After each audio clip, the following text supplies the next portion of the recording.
whoever the guys might be today. Anyone here? It's anyone is here. If anyone is here. Sorry, I'm not quite used to speaking yet this morning, except for the brief hello to my cat. One of my cats. Two of my cats, actually. This is the first that I've spoken, so I'm not quite used to it yet. And I'm just finishing up a little bit of work, posting my writing for the morning. And maybe I'll read that. I usually do, a YouTube short of my reading. But I can read it here as well. But before I do so, you know what? Maybe I'll read something I wrote in, I believe, 2009. That I just came up as a Facebook memory. Just to sort of put out there. I've been doing this a long time, and I'm still not very good at it. Meaning, being a student and a teacher of A Course in Miracles. Course in Miracles reminds us that we are students and teachers at the same time, that we teach what we most need to learn.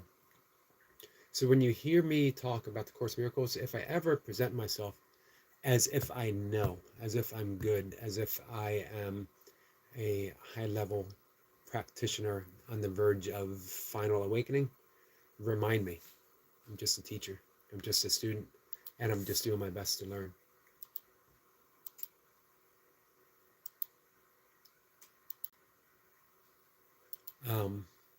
Hey Max, how are you? Give me a second. So we'll talk for about 30-ish minutes. I'm going to try to make my morning live streams around 20 minutes to 30 minutes as it starts getting lighter in the morning. Meaning I want to get out and get my early morning sunlight. I want to get that magical early morning light hanging in there. How are you?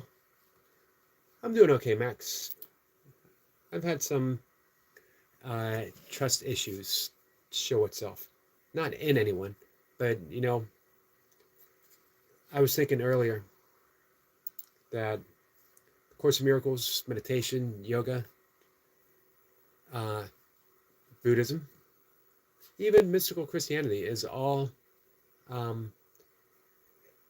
about developing the art of trust. And the trust is that we're placing our trust in spirit, in reality, in love, and not placing our trust solely in the illusory world. And that's difficult, obviously, because for us, we focus our life on the outward. Hey, Squirrel Sniper, Grand Rising Jet, greetings, Mac. We have focused our entire life, we've been taught our entire lives to always place our focus outwards, that we need to fight for what we want, we need to protect that once we have it, that other people might take it from us. And yet, Course in Miracles says right from the beginning that we need to learn to trust. Yoga, right from the beginning. Buddhism is about trusting the Dharma, trusting the teachings of the Buddha.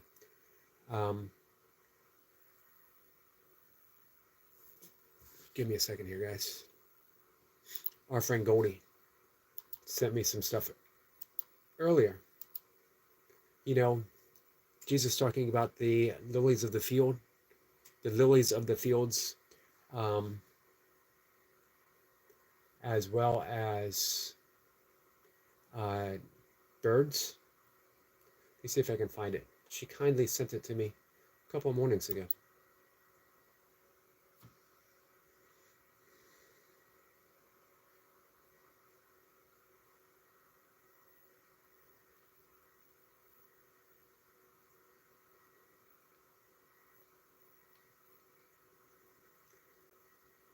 This is from Matthew 6:25.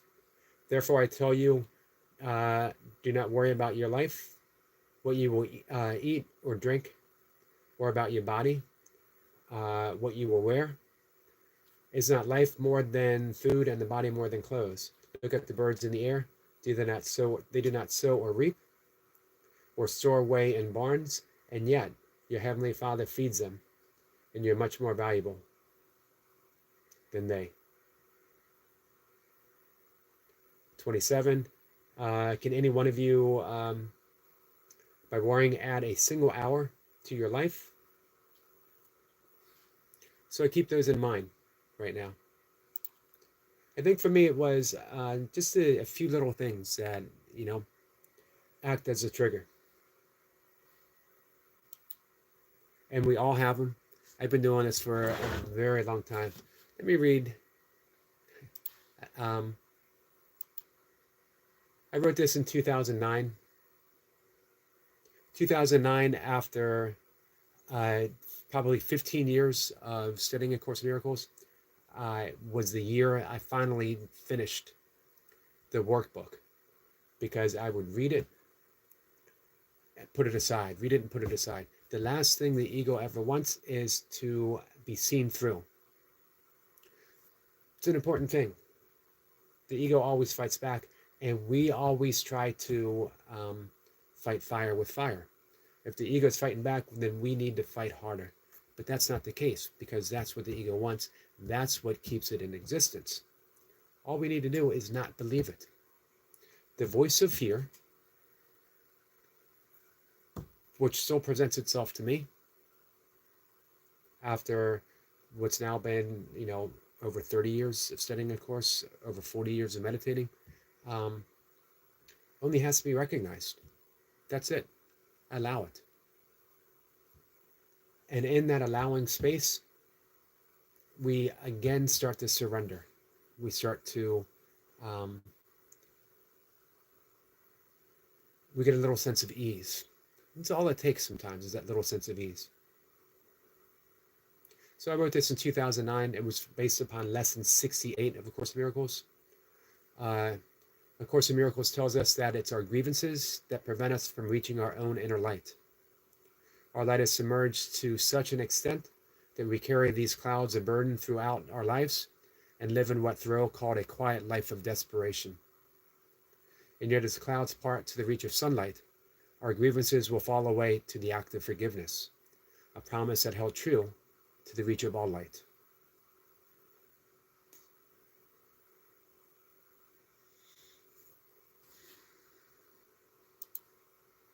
So that's an important lesson to me, is in surrender and trust. Oddly, just when I think I'm there, things come back. Let's see. Hey, Shab. Shab, how are you, my friend? Appreciate you being here this morning. So don't think it's ever one and done. Don't think, well, hey, I've forgiven, I've been meditating, I've done this and I've that, and I'm not there yet. As I love to say to our friend, and as she says back to me as a reminder, love our toy pups, the thing is the thing. That we don't forgive in order for things to be forgiven. We forgive for the sake of forgiveness. We're verbs. We're not nouns. Hey, Cat and Jack, how are you, my friend? Max says, life loves to show us that when we think we made it, we haven't. Well, there's so many deeper levels. And we have... Hey, Chopper Gamer, hello. I'm from United States, East Coast, state of Maryland. Middle of the state of Maryland. Yeah, we have, we've hidden our light so deeply within that even after decades and decades and decades, and we think we're there. Now, for some people, you have that satori, the instant awakening, the non-duality realization that hits right at once. But even then, there are layers and layers, and I think they don't realize that. The entirety of yoga psychology is to show us that we are seeing through the lens of what they call the five kleshas, the five afflictions of the mind. Buddhism is the same, but they add one or two of them. Hey, Beggar. Beggar is here. Since change, anything helps. How about a little bit of love? A little bit of attention, my friend.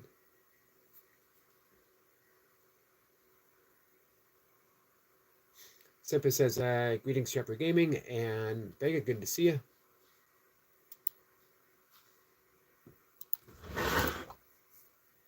So even when you have that realization, even when you think, man, I like how my friend Robert Sussman says, he's an author, photographer, former psychologist.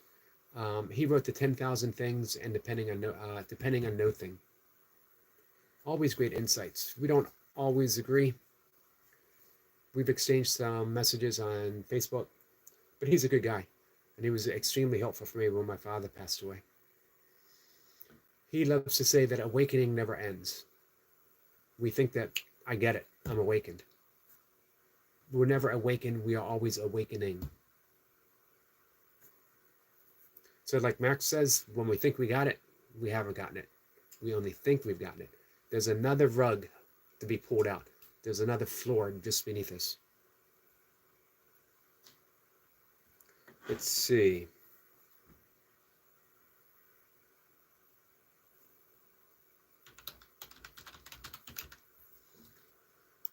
Give me a sec, guys.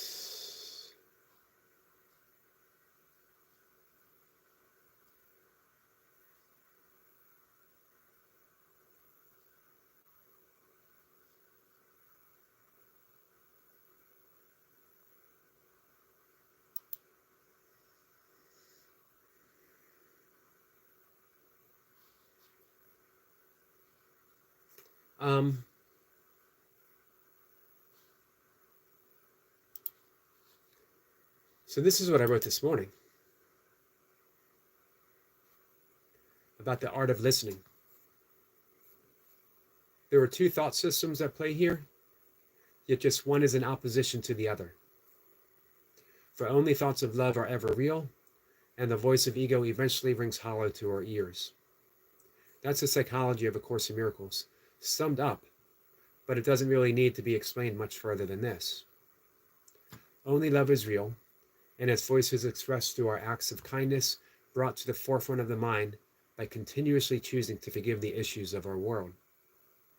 Ego, a voice stream, speaks only of illusions while loudly proclaiming itself as real.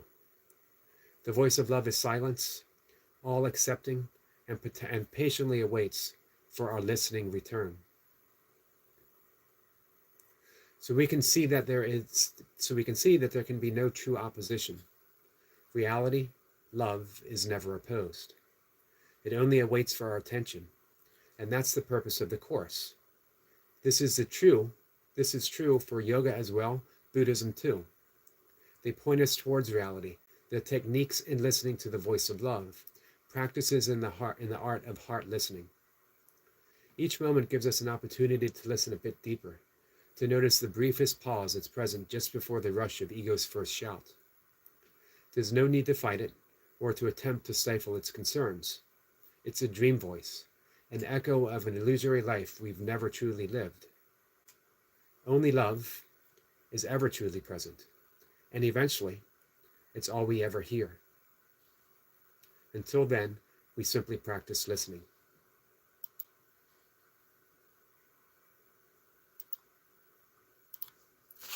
So that was this morning's writing.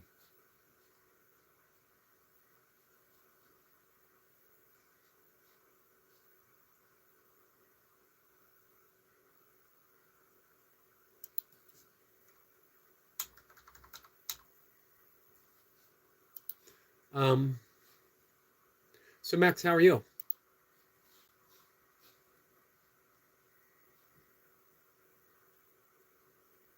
So I'm going to read from the Course. This is a perspective of the ego. This is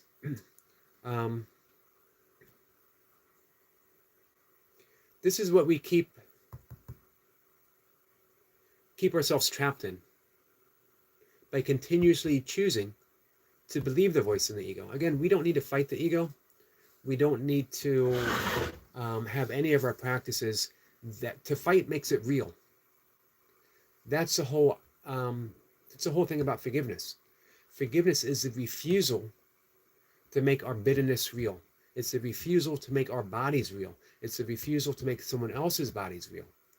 Doesn't mean that they are not present within the illusion of our thought system, the illusion of what we see. But we don't need to add any sense of reality to them. Does that make sense? So anyway, this is from the Course. Do not accept this little fenced-off aspect as yourself. The sun and ocean are as nothing beside what you truly are. The sunbeam sparkles only in the sunlight, and the ripple dances as it rests upon the ocean. Yet neither sun nor ocean is the power that rests in you. Would you remain within your tiny kingdom, a sorry king, a bitter ruler of all that he surveys, who looks on nothing, yet who would still die to defend it? This little self is not your kingdom. Arched high above it and surrounding it with love is the glorious whole, which offers all its happiness and deep content in every part. The little aspect that you think you set apart is no exception. So we can continuously keep choosing the ego that keeps us trapped within that little kingdom, or we can start listening to that voice of love that is always pointing us in the right direction.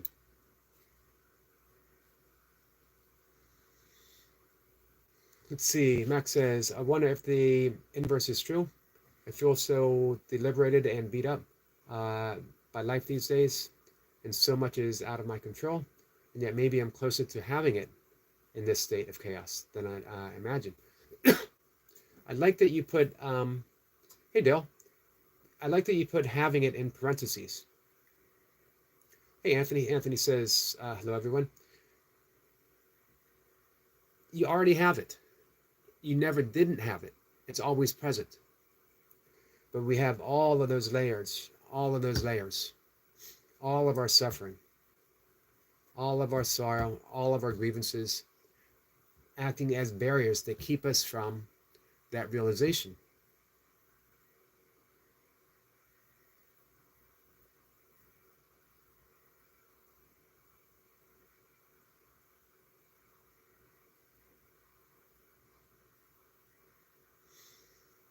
Bill says there's a quote from Nisargadatta Maharaj that I believe we will like if I share it. Absolutely, always. I've several books Nisargadatta Maharaj wrote. 2 copies of I Am That. One is ever present by my bedside. One of the top 5, maybe the top 3, maybe the top 2 most important books I've ever experienced.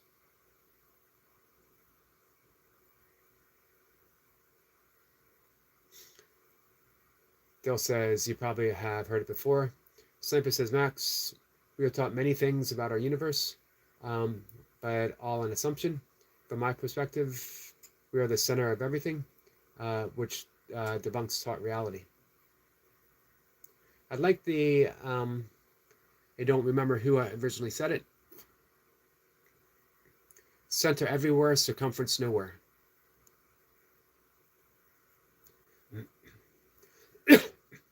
You may die 100 deaths without a break in the mental turmoil, or you may keep your body and die only in the mind. The death of the mind is the birth of wisdom. Whatever happens, happens to you. Happens to you, by you, through you. You are the creator, enjoyer, and destroyer of all you perceive.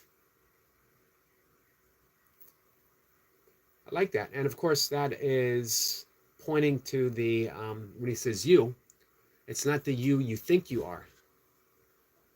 It's not the little self. It's the absolute.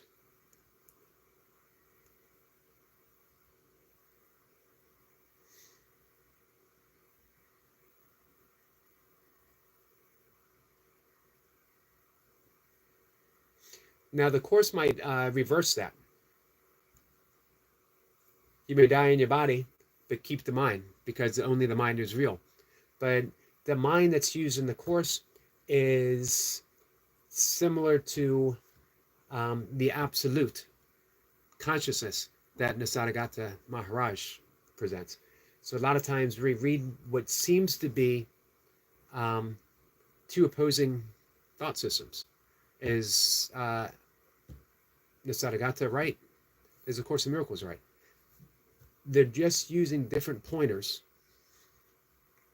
different language to point at the same thing.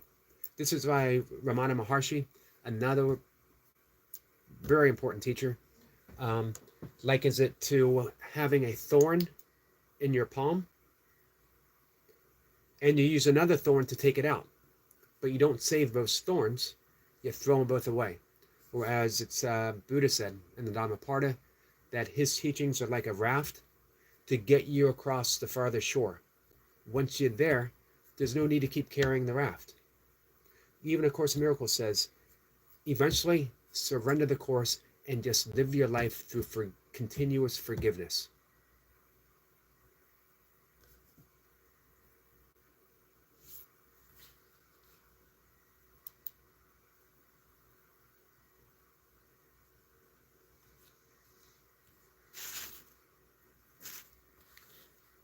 We'll talk for about 5 more minutes, guys. I'm going to attempt to take some morning photos with my phone. My little handheld camera. I actually haven't even had it a year yet. It's a little short of a year. Milka gave it to me for my birthday present, and she gave it to me a month earlier. She gave it to me at the end of March. Because I had wanted to do nature shorts along with my live streams, which is what I've been doing for about a year. And she thought that would be helpful. And I absolutely love it. It's about that big, and you hold it by your hand. It's a Canon one-shot. And yesterday morning, as I was walking, I had 2 owls fly directly, right when the sun was coming up. Just that perfect morning light. 2 owls fly right in front of me and land on 2 separate branches right to my right. And I stopped, dropped my gloves, put my camera up. I was filming one, and I walked towards to get a better view or a different angle, and to get in between the 2 owls so I can go back and forth. Camera just stopped. Couldn't get it to go back up. So I'm back to using my phone. We'll see how that works. The Sadhgata says, probably Maharaj, or Clark says, probably Maharaj's most well-known quote. Yeah, I love this one. Wisdom is knowing I am nothing. Love is knowing I am everything. And between the two, my life moves. Beautiful. The first quote I ever got from Nisargadatta Maharaj in the 1980s from Wayne Dyer, who said,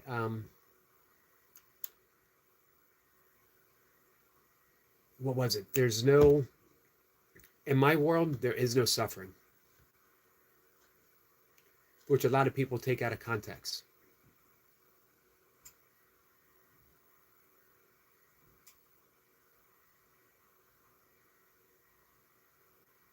And we always think, when I first heard it was, well, that's where I want to be. I want to be in his world where there's no suffering. How do I get there? As we were saying with Max, you're already there.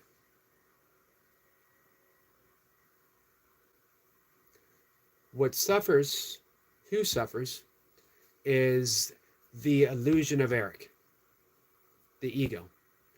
When you see through the ego, you see there's no one there to suffering. There's no one there that experiences any suffering. However, because there's a deep-seated belief in the ego, in that little self of Eric, I experience suffering. Just because something is an illusion doesn't mean that we don't have the experience of it being real. We are heavily invested in the illusion, and we will keep being invested in it, and we will keep experiencing the effects of its suffering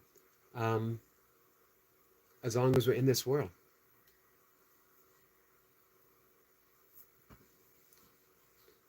For a long, long time, we also seek to escape it, which causes a battle because the ego clings, and it's also the ego that is seeking to escape it. We're in opposition to our truest selves. In the end, it just comes down to relaxing.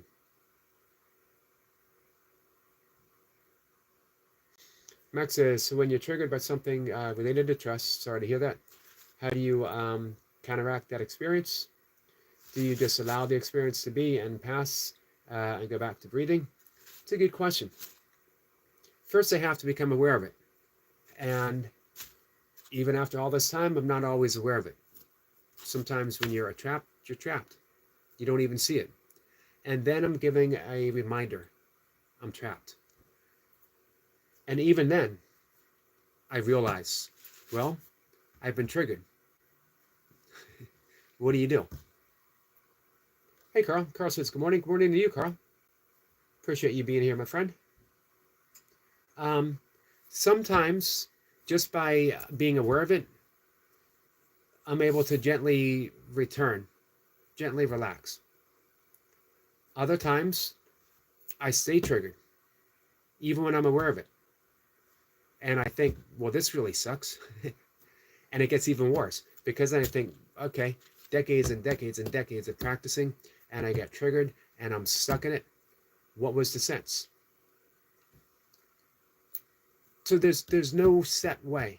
There's no, this is the way it always happens. This is the way it always works. This is the way I always get out of it. Sometimes it just takes a few days. Sometimes someone comes and gives me a little gift of love, a little reminder, a pointer, and it eases. Sometimes I find that voice in a book, sometimes in nature, sometimes in my meditation when I'm done meditating. It's simply gone. So there's no absolute way. But here's what happens for me. Here's the way it is largely with me. It's okay to be triggered. I don't believe the trigger. You know what I mean? I know that when I'm triggered, I know that when I'm in this fear, it's just fear. And that makes all the difference. That makes all the difference in the world.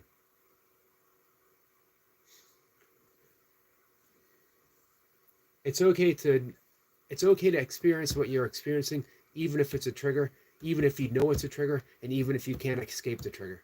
It's all okay. Clark says, what advice would you give to someone who doesn't like this message with the idea that one is everyone? Let's say there's a bad person, so there's resistance, and one doesn't want to be associated with it. A criminal, and reject the message. What advice would you give? I don't know if I would give advice, because it wouldn't be helpful. It wouldn't be taken kindly. There would be not only resistance within themselves for what they're believing, but there would be existence to every word that I offered. I think sometimes we need to meet people where they are and not try to change them, but simply be an empathetic presence. Can I listen to them where they are? And can I silently send them love?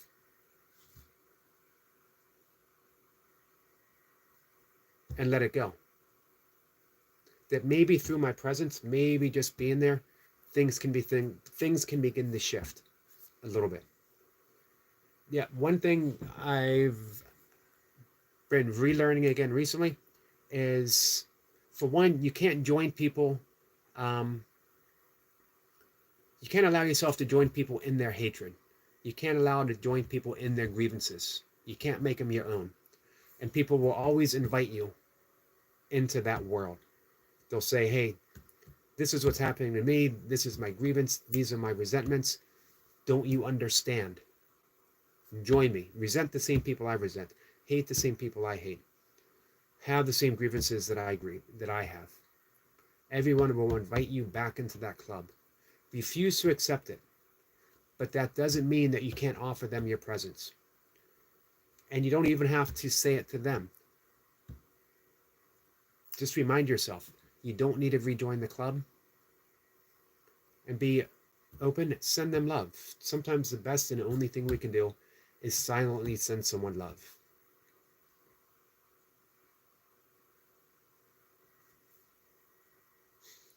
How are you, Carl? Hey, Traveling Foods, how are you? Traveling Foods says, Eric, nice to see you, my friend. Max says, if we suffer more in the mind and fear than in reality, how do we discern between the two? It's not always clear, especially when we are stuck in the fear. I always love, and I always go back to the very beginning of A Course in Miracles, the introduction. Fortunately, we have the course right here. I wonder sometimes if we never, ever, ever get even past the beginning of A Course in Miracles, that's enough, that we're okay being right there.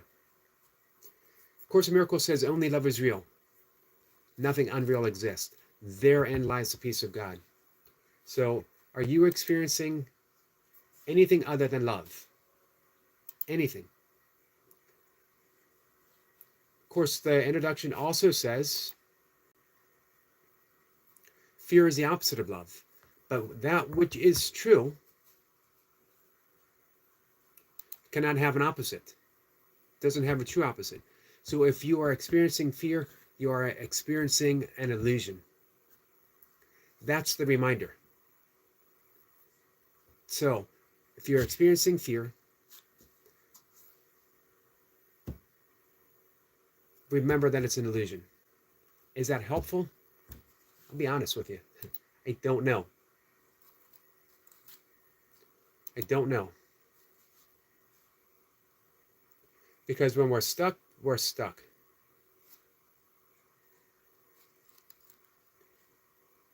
Give me 1 second, guys.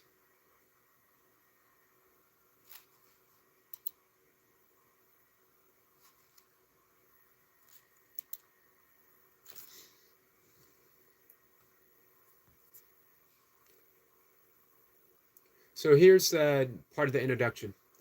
The Course does not aim at teaching the meaning of love, for that is beyond what can be taught. It does aim, however, at removing the blocks to the awareness of love's presence, which is your natural inheritance. The opposite of love is fear, but that which is all-encompassing can have no opposite. This Course can therefore be summed up very simply in this. Nothing real can be threatened, nothing unreal exists, therein lies the peace of God. So Max, anything that you're experiencing that is not love is fear. Fear is an illusion. That's the reminder. Work from where you are. Don't seek to fight your way out of fear. Don't try to climb your way out of fear. Simply rest knowing that in the illusion of fear, love is already present. So your role is to remove the obstacles to love's presence. The obstacle of love's presence is only seen through forgiveness and through kindness. Hey, Goga. Goga, my friend. Goga says, blessings chat and happy weekend, Eric. I've been talking quite a bit about you, Goga.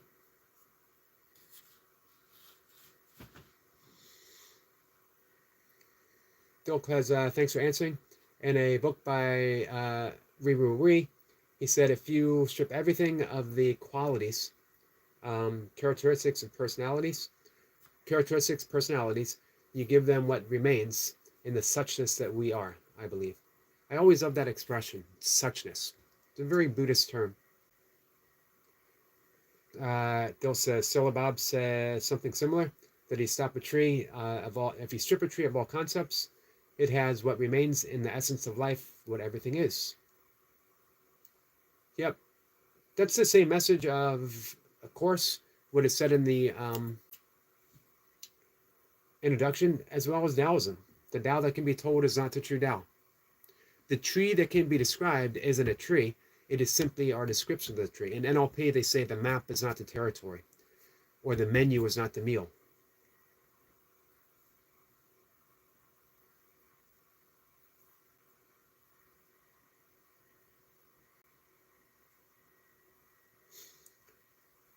Goga says, I love that. It's an illusion. I was scared earlier this year when making my transition. Um, but 1 month in, I needed to make that jump.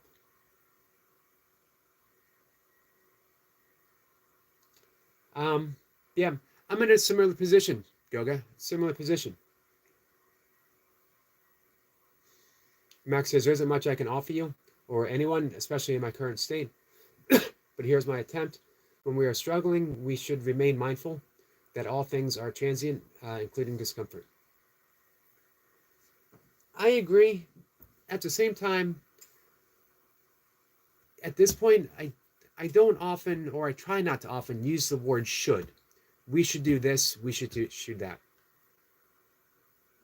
Because it implies that there is something that needs to be done. Awareness never needs to be done. We're always aware. And it's always present. But we aren't always aware that we are aware. We could say that awakening, enlightenment, is simply being aware that we are aware. Hey, Dale, you ever read any Rupert Shiro? Shipro? Can't remember his last name. So we're always, let's not add awakening to our list of things that cause us suffering. That because I'm suffering, I should be aware. I should do this. I should do that. That's just adding another level, another small degree to our suffering. What is, and will be until it isn't. When we stay with that, I think things can ease up a little bit. This is the way things are. Until they're not. And eventually they won't. Eventually they won't be. Ken Keyes, an author back in the 70s and 80s, used to say, just elevate your demands into preferences. We demand to feel better. We demand to suffer less. We demand to be prosperous. We demand to have more money in our checking account. We demand this. We demand that. We demand that this person is easier to understand, that they're less confrontational, that we demand our health be better. But what if we just thought of them as preferences instead?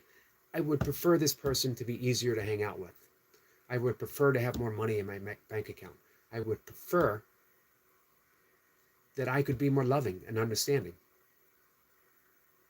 And in that little sense of ease, things become, even minutely, a little better. And sometimes minutely better, sometimes just a sliver of feeling better is enough. It's a doorway.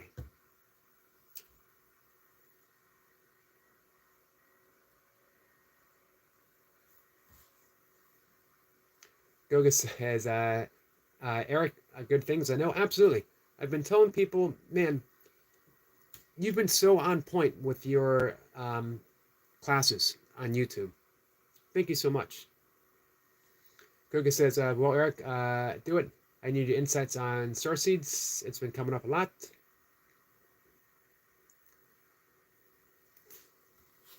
Let's talk soon about that.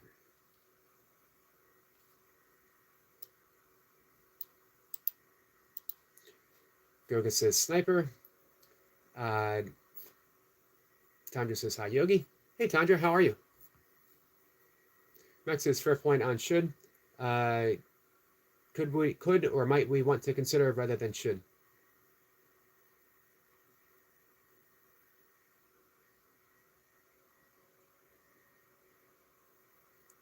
Yeah, it's just, hey, Rebecca.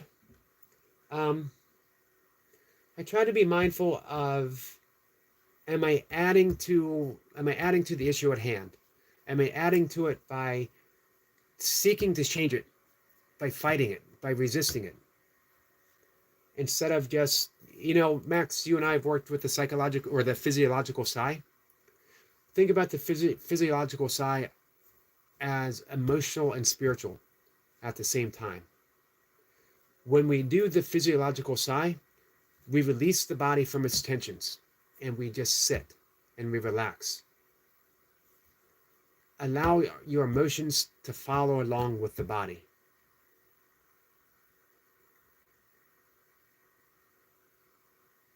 Let that physiological side be the practice for right now.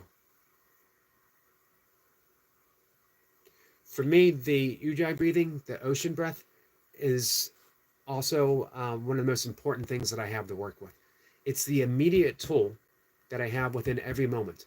And by using it, I recognize that accumulation of fear that has been building up without me even realizing it. And I simply ease my way through it, not in any confrontational style. Not that I've slipped into fear and now I need to get myself out of it. It's I've slipped into fear and here I am. We're always trying to fight our way out of something. We've been raised in the belief of effort. The entirety of the Tao Te Ching says there is no effort, and yet everything gets done. Course in Miracles teaches us we don't need effort. We just need to remind ourselves of where we are already. Bhagavad Gita says that we are entitled to the effort, which is effortlessness itself, but not the fruitions of our effort. If we're not entitled to the fruit of our efforts, we can just relax. That's what I love about the Course in Miracles. It is simply saying relax. If we are experiencing anything other than absolute love, we are experiencing fear. What do we do when we are experiencing fear? We turn our thought system. We just say to ourselves, I can't change. I can't think any differently than I am right now. However, I don't need to, because there's a greater voice, a greater thought system than what I'm experiencing right now, and it is the thought of the Holy Spirit. That's when we ask for a miracle. Remember, a miracle is a shift in perception. It's not asking for something that isn't here. It reminds me how little we pray. We always pray when things are bad. But prayer should be a way of life. Praying for miracles should be a way of life. I am thinking wrongly, and I know it, and I can't do anything different. And we offer little prayer to the Holy Spirit, or to the Tao, or to Buddha consciousness. Can you show me a different way of thinking? It's also why I love the art of Ho'oponopono. Any moment, anything I'm experiencing that is fear, I'm sorry, please forgive me, thank you, I love you.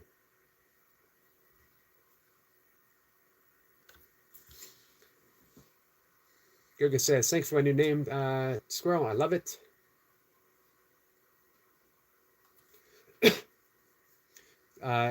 Tanya says, hey Squirrel, how you doing? Any better? Sniper, how is your back? Yogi says, Tandra.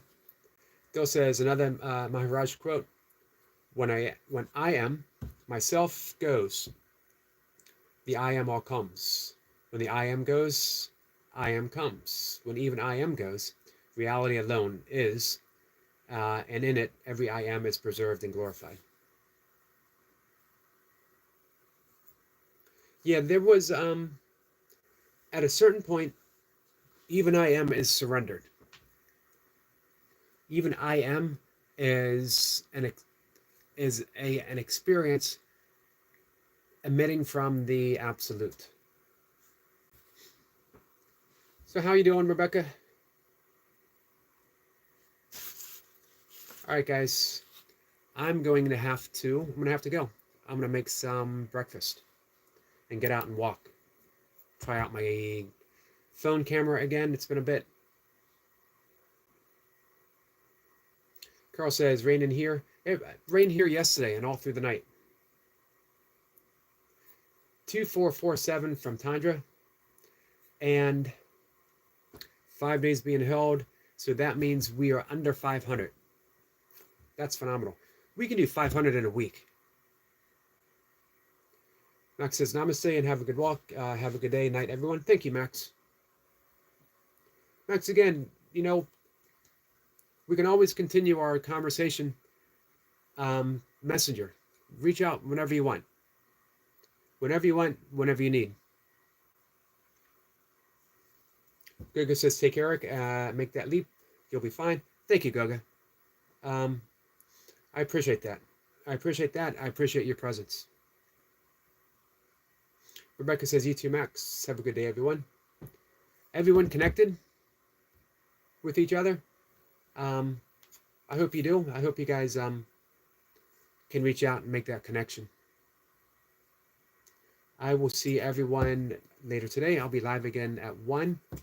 It's a new month, which means I have 10 more memberships that I can give away. I'm going to give away the first 5 this afternoon. Goga says, Tundra, we will sample that song as well during your show this month. Awesome. I'm looking forward to seeing Goga and Tundra together. Tundra sends love. Thank you, Tundra. Carl says, I'm a stranger. You are a friend, Carl. You're a friend. And you always will be.